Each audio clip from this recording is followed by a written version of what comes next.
Hello everyone, and peace of Christ to all of you. Please invite your friends and let us have a good time together studying a little bit about the cult of Muhammad. All of us, we knew that Muslims, they claim, as their prophet claim, that he went up to the heaven. But if we like search a little bit in the internet, we will find Muslims, they have images of their prophet flying a mule. And you will see in the images that there is wings.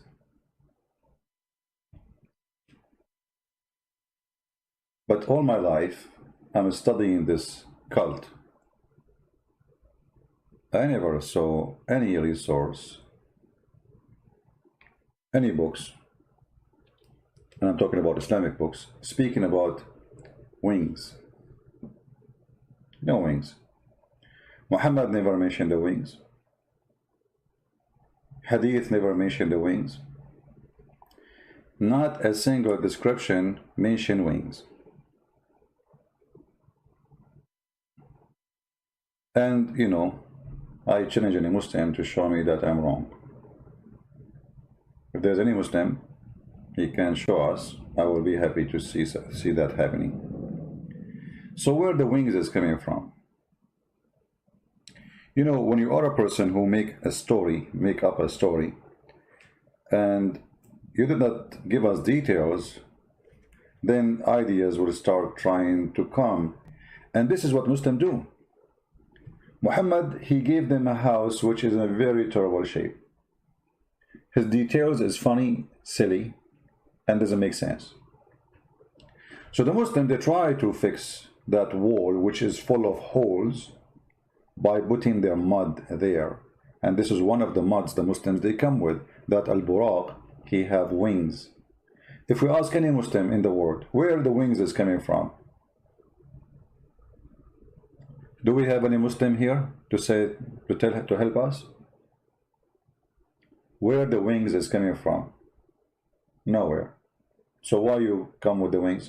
So the answer is very simple. Hello, the prophet, he went to the seventh heaven, so the donkey must be flying with the wings. So they added the wings, even though their prophet never mentioned wings, never even mentioned that the donkey was flying. 6 and Allah, you can get it from Amazon, my friend. So Muhammad, he never mentioned such a story. And then if we go to the stories which is mentioned in Islamic books, which is approved by Muslims, we will find the following description. There's many hadith, by the way. I mean, we can read as many as you want from them. All of those, they are speaking about the same story. And we are happy to quote for the Muslims whatever they want. But if we start from the first hadith here in the top, when you search the search engine, it says, I was brought al-buraq. Al-buraq is coming from the word thunder. Thunder, al-buraq. In Arabic we say barq, the lighting, you know. So obviously this buraq is given a name because he's very fast. But look what it says. Who he is an animal. He is an animal. He described him as an animal. And this animal is longer than a donkey but is smaller than a mule. So this animal is white. And you need to remember always, when a description is given, there is a reason. Why the animal is white? I mean, why it's not black? Why it is white? Muhammad is coming from a racist culture, and he himself is very racist against the black color. If you remember, Muhammad, he said clearly that Shaitan is black. The one who will destroy the Kaaba is black. In the judgment day, Allah will make all bad people like me black, and will make all good people like the Muslims white. And now he is receiving an invitation to Allah in the top of a flying donkey. There's no wings. It's just a donkey. But this donkey, it is in the size between a mule and a horse. It's not too big. It's not a mule. You know, it's not between the size of a donkey and a mule. It's not a horse. And this is white animal because simply Muhammad is going to heaven, and only white are allowed to enter heaven in Islam. He is longer than a donkey, but is smaller than a mule. And you will notice here the hadith mentioned the hoof of this donkey. And here you ask yourself, if Muhammad was going up to heaven, what does hoof have to do with that story? You know what I mean? And you notice here the place of his hoof, a distance equal to the range, like how big this hoof is, how big this donkey. I mean, you just told me he's smaller than a mule, bigger than a donkey. When this mule he walk, he have a certain way of jumping or walking. Okay, was this mule jumping to heaven or he was flying? When you speak about his hoof, obviously Muhammad, he did not go really to the sky, because obviously the hoof of this animal is used in the trip. He was kicking with his legs, with his feet, if we can say the word feet.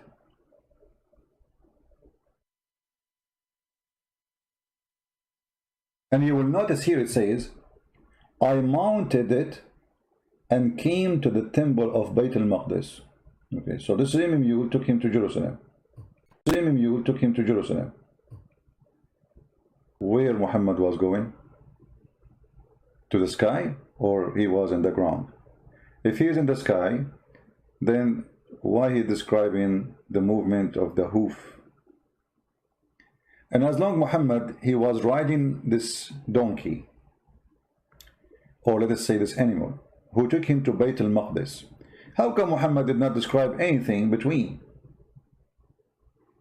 I mean, imagine, okay, Muhammad, so he was riding in the ground, and this donkey was like, each time he kicked like 100 kilometers. But in order to do that, you have to jump in the air. And you have to jump very high. So the story here is very weird and very funny and doesn't make any sense. And then you will see that when he arrived to the temple, which is the temple of the Jews, and Muhammad occupied it, and now they took it and they claim it for themselves, the same as they do with Hagia Sophia. The gang religion, the thief religion, they occupy your land and they take your churches or your temple and they make it Islamic. When he arrived to Bayt al-Maqdis, which is the temple of David, he tied his mule with a ring. And look what it says. It says this is a ring used by prophets to tie what? To tie al-buraq. But this is mean that al-buraq was an animal who take prophets to that place. And in the door, there's a ring, and those prophets, they tie this mule to it. I don't know if you know what I'm talking about. Like if you see old buildings, you will see like they put a ring in the wall. So when somebody come with his horse or his donkey, he tie it with it, you know. And this is like old days. You will find it everywhere. Next to any house or door or a store, they have rings outside so people, they can tie their donkeys or their horses.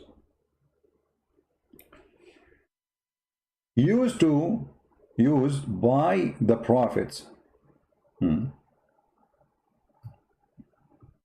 If we ask the Muslims, who is the prophets who use these rings? They have no idea. So why you are saying to us it's used by the prophets? Who is the ones who use it?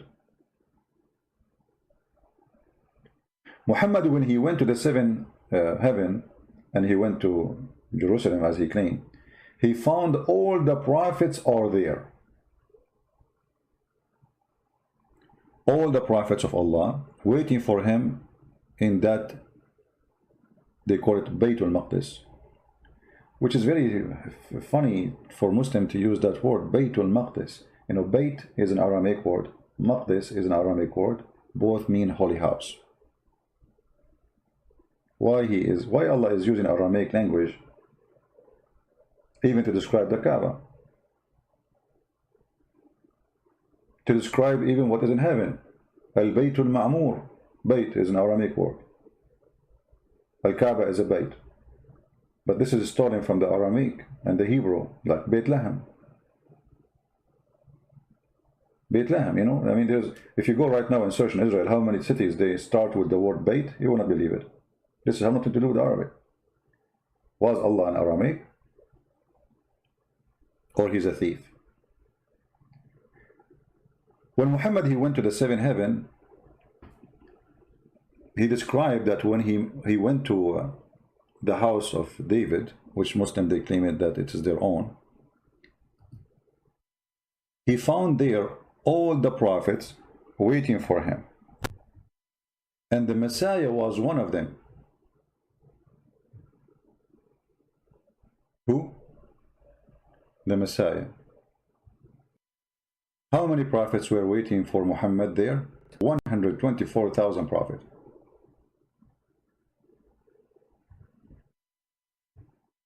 How many? 124,000 prophets.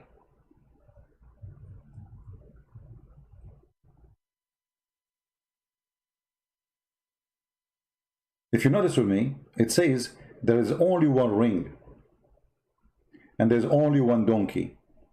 Muhammad he mentioned that this is a donkey he used to go there. But it says there that this is a ring used by previous prophets.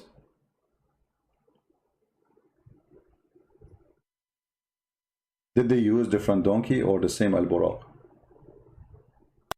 If we go to different hadith, we will find that Muhammad confirming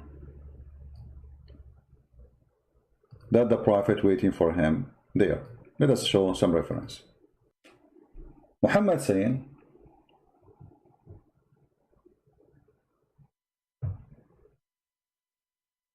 when he arrived to the house, it's called Baytul Maqdis, the holy house,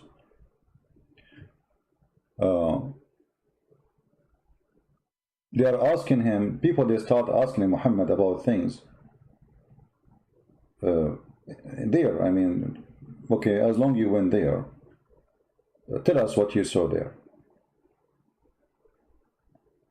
Muhammad could not prove anything of what he mentioned. There's people they went there before him, and Muhammad he said, they start asking me about things about Baytul Maqdis, about things which I could not observe. Why? You went there. You see how Muhammad got busted? When he started telling his people that yesterday he went to Jerusalem and he visited the place, people they start asking him, okay, tell us what you saw there. We went there before you and we know what is there. Can you tell us? Muhammad's excuse is, I was asked about things pertaining to Bayt al-Maqdis, which I could not observe, between two brackets in my mind. What? So you were there, but you can't describe it?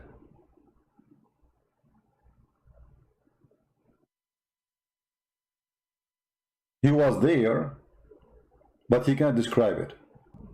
So Muhammad, he could not describe anything about where he been. And people, they start laughing at him. And look what it says here, I was very much vexed.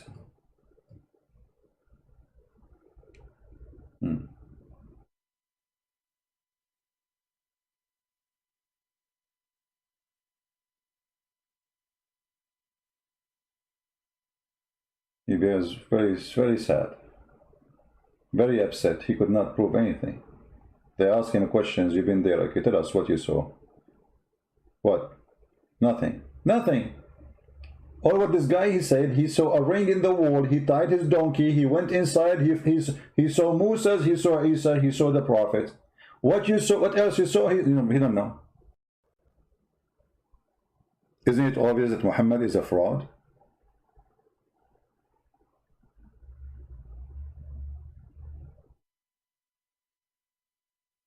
And then, brother, Allah has raised it. Oh, no, this is a different story. Allah, He left up all of Jerusalem to the sky, so Muhammad can see it. What? Allah raised it before my eyes. I looked toward it and I gave them information about whatever they questioned me. I also saw myself among a group of apostles. They are there. Yes, brother. I saw Moses saying a prayer, and I found him to be a well-built man, as if he was a man of the tribe of etc. I saw Jesus, son of Mary, even Jesus was there, offering a prayer for all men. He had the closest resemblance of Urwa. Jesus, he looked like Urwa.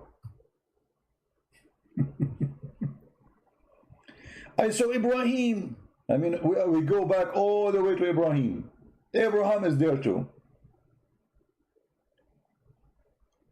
Okay, all those prophets, are they dead or they are alive? As I know, according to Islam, all the prophets are dead except one. His name is Jesus the Christ. They call him Isa. So what do you mean you saw Ibrahim, you saw Moses, you saw... Are they dead or not?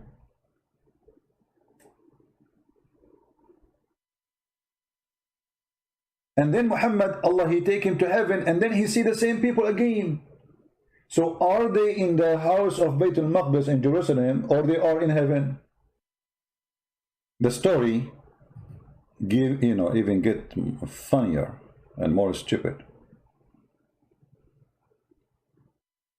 From Ibn Abbas, he said that when he went to Jerusalem, he found all the prophet there. Let us see if we can find the hadith. Let us translate to English. You will see here it says, he found all the messenger of Allah, all the prophets of Allah are praying there behind him. Click, translate to English.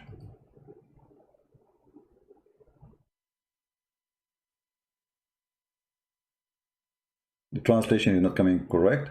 He found the prophet, Ajma'un, all the prophet, with no exception, they are praying with him. Do you see it?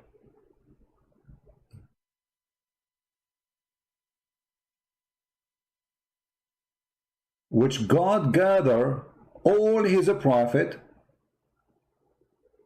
to pray there. Do you see it? Okay.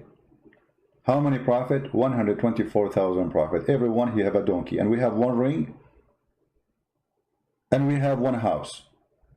And yet not a single person who was living at that time in Jerusalem did not notice either Muhammad or the 124,000 donkey or the 124,000 prophet, including Abraham and Moses and whatever.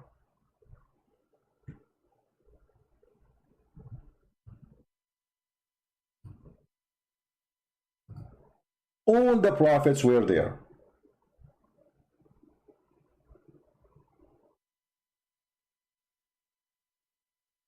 Imagine a small city, Jerusalem right now. Imagine there's 124,000 people gathering around Al-Aqsa. Nobody saw them.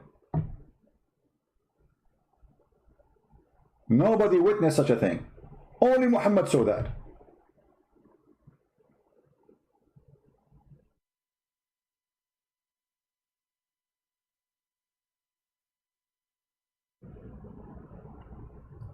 The story even gets funnier and more complicated.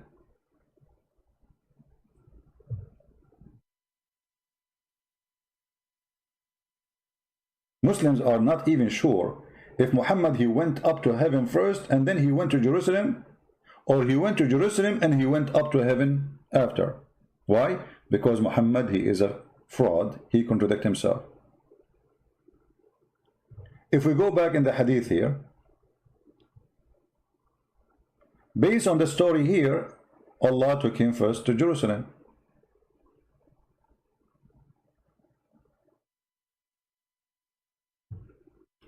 Based on another story, Allah took him first to heaven.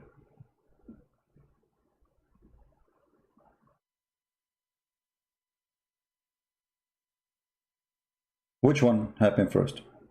This is what happened when you have a false prophet who claims something does not exist.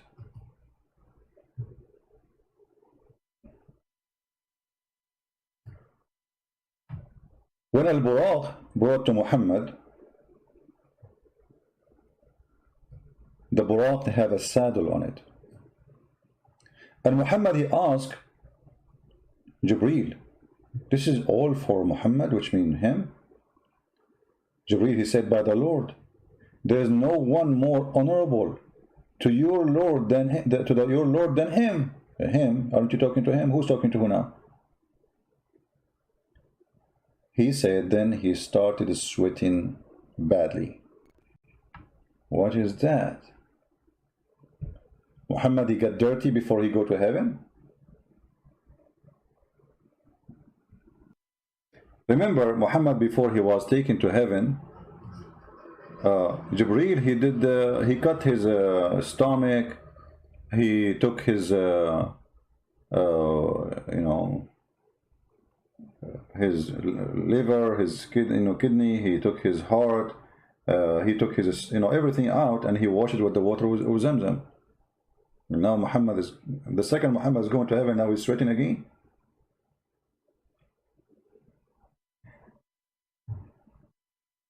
If you read the story about Muhammad was taken to heaven process, you will notice something Muhammad, he said, maybe many of us did not give it attention. Let us find the hadith.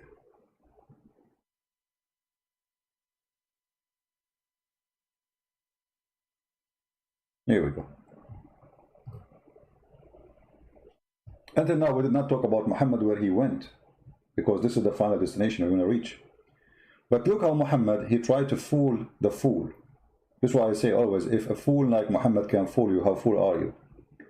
Muhammad, he described that before he go to heaven, Allah, he did a plastic surgery for his chest and his belly. 3 angels, they came.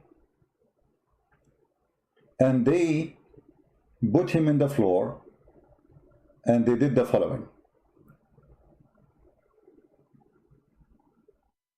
They took him beside the well of Zamzam. Among them was Jibreel. He took a charge on him. This is the Dr. Jibreel now. Jibreel cut open the part of his body, between his throat all the way to his testicles. And he took all the material out, the screws, the nails, the material of his chest and his abdomen, and then he washed it with Zamzam water with his own hands till he cleaned, or he cleansed the inside of his body. And then a gold tray, a gold bowl full of belief and wisdom was brought. Full of what? Of belief and wisdom. Here we learn that in Islam you can install wisdom. It's just a mechanics thing. You open the stomach of somebody, or what you need, 2 dishes, 1 dish of faith and 1 dish of wisdom, and then they stuff it inside you. So in this garbage religion, the Muslim, they say to us, Islam is scientifically accurate, Islam logically accurate, Islam is makes sense. Yeah, it makes sense that there's a prophet, he got his faith in dishes. Remember Muhammad, nobody saw him. Even his wife, she said, he was next to me. He did not move. He was next to me all day long, all night. He's in bed. Muslims, to solve this problem, they say, Allah, he took him by his spirit, but not his body. So if Allah will take him by his spirit, so why he is doing this plastic surgery for his chest? Call me right now. Call me right now. Call me right now. Call me. Call me now, go to heaven right now.